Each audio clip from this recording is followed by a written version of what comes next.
Veremos qué es el código de la Torá y cómo utilizan esta palabra acomodada como la de Yeshu. Como podemos ver, el código es el principal método por el cual se extraen los mensajes significativos en la secuencia de letras equidistantes. ELS. Para obtener una ELS de un texto, se escoge un punto de partida, cualquier letra y una distancia, un número preferente negativo.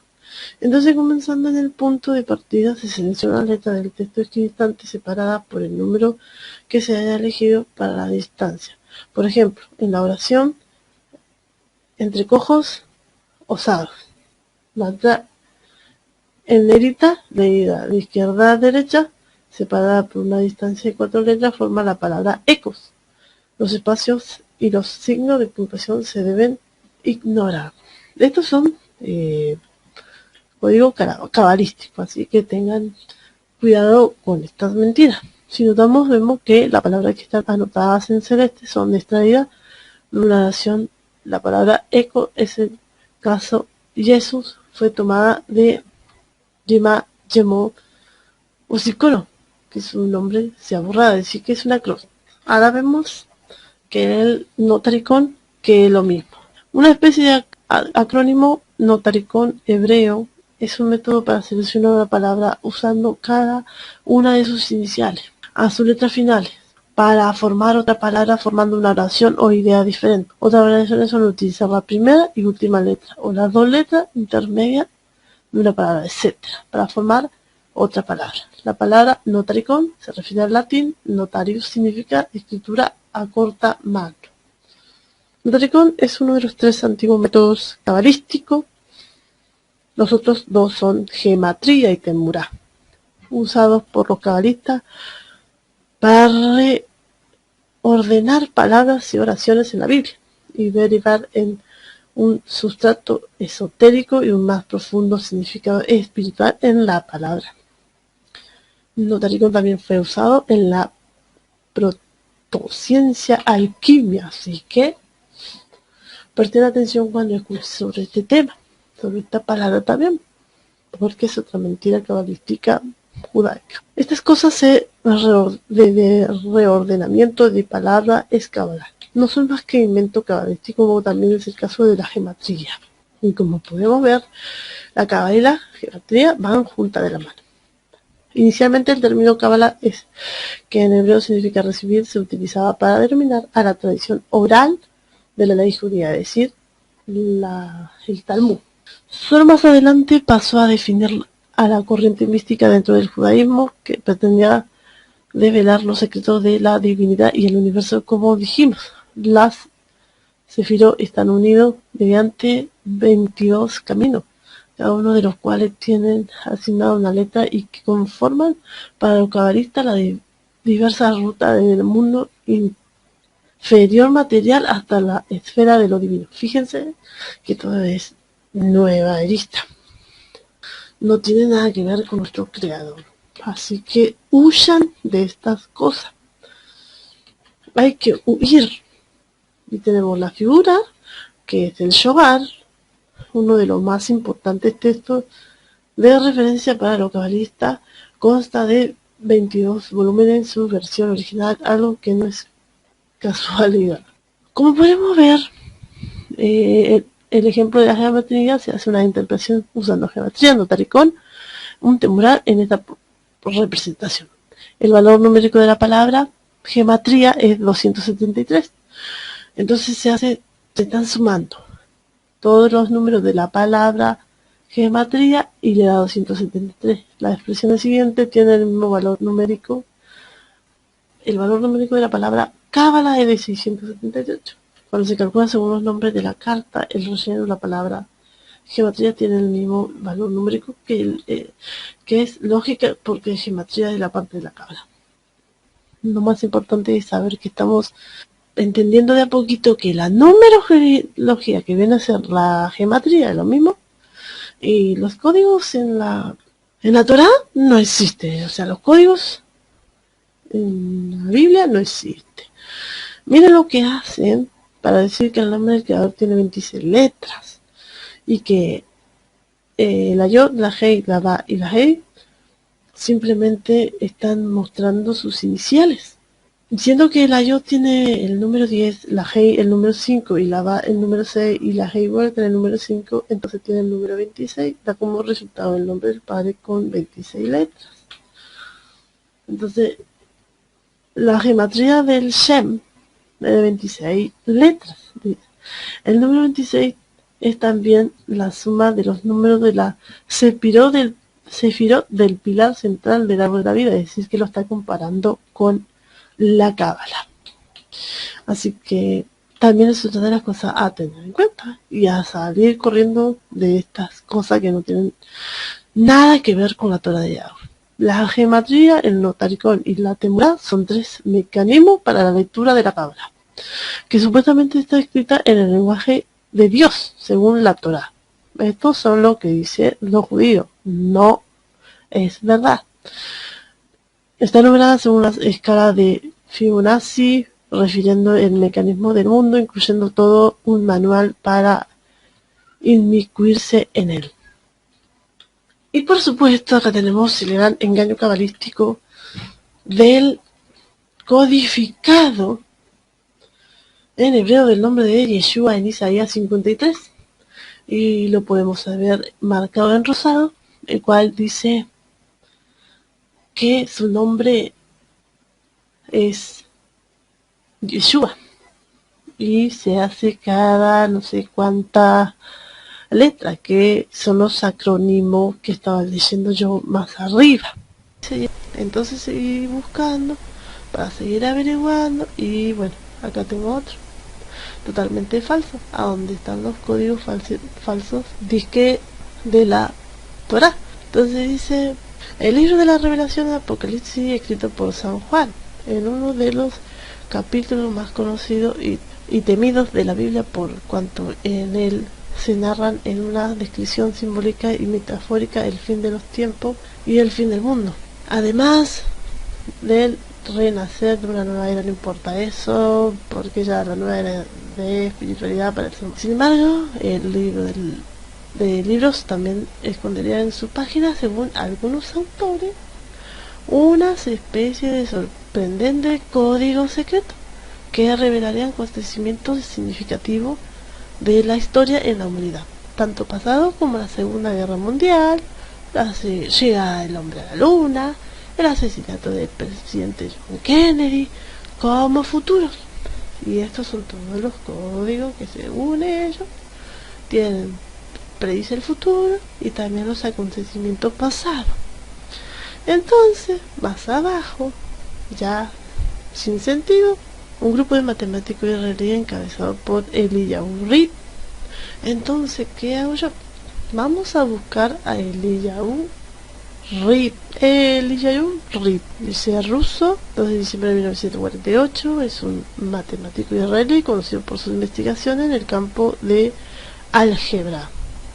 Si nosotros vemos álgebra, entonces dice: el álgebra es la rama de la matemática que estudia la combinación de elementos de estructura abstracta acorde a ciertas reglas. Originalmente esos elementos podían ser interpretados como números o cantidades, por lo que el álgebra es cierto modo originalmente, y sigue diciendo, bueno, ya sabemos que el álgebra tiene todo basado en números. Y por el polémico descubrimiento del código secreto de la Biblia. Es un libro publicado en los Estados Unidos en 1997, escrito por Michael Drosnin, que sostiene la hipótesis de la existencia de un código bíblico en la Torah judía. Este descubrimiento se le atribuye al matemático israelí Eliyahu Rib, quien, según el libro, verificó la existencia de... y después sigue hablando. Lo importante es que sabemos quién es Eliyahu Rib, que es este autor que dice que supuestamente hay predicciones, códigos, futuros, nombres y demás en la Torah. Y nos dice: uno de los expertos mundiales en teoría de grupo, ahí lo podemos ver, el modelo matemático en el que se basa la física cuántica. Y si nosotros buscamos física cuántica, ¿qué es la física cuántica? De la teoría de la física cuántica se deducen de extrañas consecuencias como el principio de incertidumbre de Heisenberg, el efecto túnel, la cuantización de propiedades tales como la energía y el momento masa por velocidad. Suficiente con ver esto. Cuando vemos todas estas cosas, vemos que la física cuántica no tiene nada que ver con nuestro creador Yahweh. Totalmente nueva arista, totalmente cosas de hombre. Así que te presento la física cuántica del ojo de Horus. Te presento la nueva era, la glándula pituitaria y pineal, experimento mundial de la física cuántica. Otra vez el tercer ojo. Así que descartamos completamente la física cuántica como algo que venga de nuestro creador. Todos vamos a resucitar según la física cuántica. Pero esto es totalmente terrible. Bien, ven que por medio del Ruach HaKodesh, por medio del espíritu de santidad, podemos descubrir muchas cosas solamente averiguando. Yo me fijo qué es esto y me doy cuenta en lo errado que están esta gente que dice que su conocimiento viene por medio de códigos secretos de la Biblia, no acompañado del espíritu de Yahweh. Entonces, después dice, habría descubierto este código secreto de la Biblia a finales del siglo XX, gracias a la ayuda de una computadora. Una computadora. ¿Y dónde está el espíritu de santidad de Yahweh? Tenía que ser ayudado por medio de una computadora, pero esto es terrible y tan delicioso saber la verdad que nos parece tonto estas cosas. Sin embargo, hay personas que sí están cayendo, hermano. Y fíjense que para mí, yo lo tomo como un chiste porque realmente Yahweh me revela como diciendo, wow, ¿qué está diciendo este hombre? Porque yo estoy reconociendo que esto son todas cosas inventadas. Sin embargo, otras personas sí caen en esto y tienen que tener mucho cuidado. De una computadora sin la cual no habría sido posible el descubrimiento, ya que el método habría sido propuesto medio siglo antes por el rabino, bueno, acá dice HMD Weizmadel. Si vamos a este nombre también vamos a encontrar muchas cosas que no tienen sentido, así que si lo quieren buscar, lo pueden buscar, pero van a encontrar cosas que tampoco tienen sentido, el cual no puede descifrarlo por no disponer de la tecnología necesaria. Es decir, que tenía que disponer de la tecnología necesaria para poder sacar los códigos secretos de la Biblia. Es decir, que el espíritu de santidad no estaba presente. Posteriormente, otro físico israelí, Doron Wistum, completó el modelo matemático propuesto por Reed para descifrar el código Reed. Por cierto, encontró el código oculto en la Biblia, en el idioma original en que es escrita la Biblia, es decir, el texto en hebreo del Antiguo Testamento, la primera versión escrita del libro sagrado. Entonces, ¿cómo lo verifico yo a esto? Según Yahweh me va guiando. El método de codificación no es escritural, es una absurda blasfemia contra el espíritu de santidad, porque lo revelado es por medio del espíritu de Yahweh, no por códigos matemáticos de hombres, ni para predecir futuro, ni encontrar respuesta a cierto acontecimiento en la codificación de secuencia de letras. Totalmente falso. Vamos a leer ahora también otro que dice falso y blasfemia. En el siglo XIV, el rabino Robeinu Bachaya notó que en la Torá se describía un patrón de cartas. La Torá en el Antiguo Testamento hebreo 600 años después, es decir, en el siglo XX, en la década de los años 20, el rabino Michael Weizmann 1903-1957, brillante erudito judío en conocimiento filosófico, checoslovaco en astronomía, matemática y estudios hebreos, encontró los antiguos escritos del rabino Bachaya, los años previos a la Segunda Guerra Mundial. Weizmann comenzó a explorar algunos ejemplos del código escrito en la Torá. Ya durante la Segunda Guerra Mundial descubrió ciertas palabras o frases significativas. Experimentó que al formar saltos a cada cierto número de letras se podían formar esta palabra, con las cuales se formaban frases eliminando los espacios, por supuesto, debido a este salto de palabras. Se le llamó a este procedimiento secuencia de letra escribitán, SLE. Entonces ahí sí nos va a salir con el código bíblico o Torah. Así que si entramos acá, entonces ya tenemos nuestro código bíblico de la Torah según la secuencia de letra Equidistán. Es un conjunto de código que habría sido intencionalmente incrustado en la Biblia. Intencionalmente. El código es revelado indagando secuencia de letras equidistante, por ejemplo, empezando con cualquier letra N, leyendo después de cada enésima letra D el libro, no contando espacios, y un libro entero tal como Génesis es explorado. El resultado es una larga cadena de letras. Entonces vamos a volver a caer en el mismo autor, que es Eliyahu Rib. Así que simplemente todas estas cosas, yo para hacer este video no dije, bueno, yo tengo todo preparado, por eso lo voy a buscar así nomás y wow, me va a dar tan fenomenal, me van a salir las cosas como yo lo busco, porque yo ya lo sabía. No, nada que ver, en realidad sí, bueno, pues de tanto buscar ya lo sabía, pero pasa que todos tienen el mismo, todos van al mismo camino, siendo que cuando no se trata de la Torah de Yahweh, todos siempre terminan en el mismo camino. Acá lo tenemos. Lo podemos ver como desgracia. O va. Solamente nos falta guía. O va. Por alguna razón, y acá lo tenemos. Esto es en una iglesia católica, y por lo visto está el sol y la pirámide.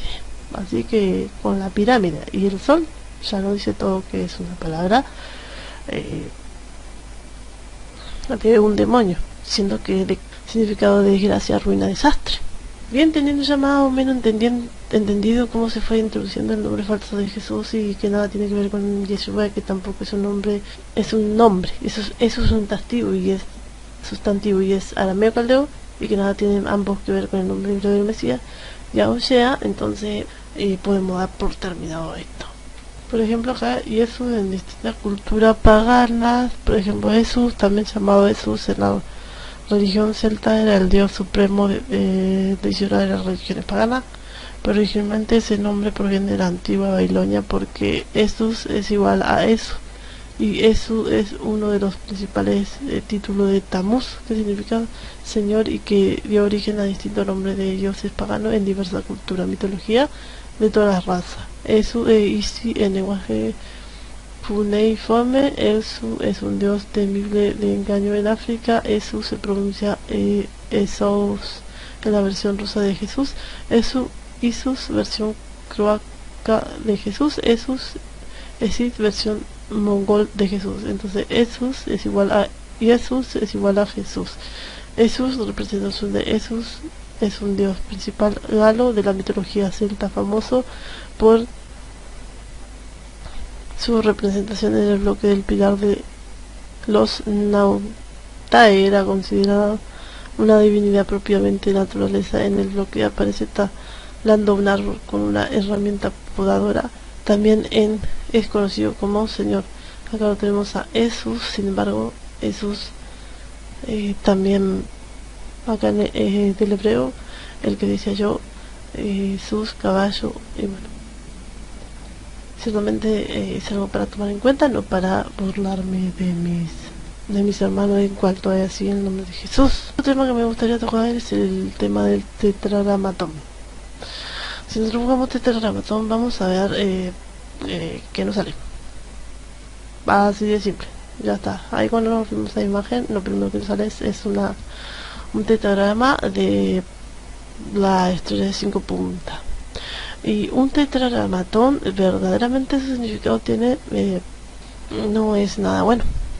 Aunque ahí dentro esté el nombre de Yahweh, no tiene nada que ver con Yahweh. Así que eso es algo para tener en cuenta también. Y si este es un amuleto de protección más fuerte que existe, otra de sus cualidades mostrará a quien lo lleva, el camino hacia la luz y sabiduría interior. Ni me gustaría leer esto, pero bueno, Si está del derecho representa a los maestros de luz, mientras que del revés con las dos puntas hacia arriba representa a la oscuridad. Bueno, mejor ni siquiera lo quiero leer. Simplemente tiene que buscar tetragrama no, y si bajamos así vemos que tetragramatón siempre fue un amuleto. Dije pentagrama, tetragramatón, bueno, listo. Es un amuleto de protección. Tetragramatón, pentagrama, bueno, un amuleto. Y no tiene nada que ver con el nombre de nuestro creador. Si bien está puesto el nombre de nuestro creador allí, eh, entonces, bueno, hay un gran problema. Porque ustedes saben que quieren ensuciar el nombre de Yahweh, entonces siempre van a hacer estas cosas, ¿sí? Con esto. Está tetragramatón y todas estas cosas, pirámide, el ojo que todo lo ve y la estrella de 5 puntos, entonces ya vamos a ver de dónde vienen todas esas cosas. Así que, hermanos míos, espero que les haya servido y hayamos comprendido un poco cómo salir de todo engaño y por medio del Ruach HaKodesh ella puede seguir caminando en la verdad. Así que saludo para todos, bendiciones.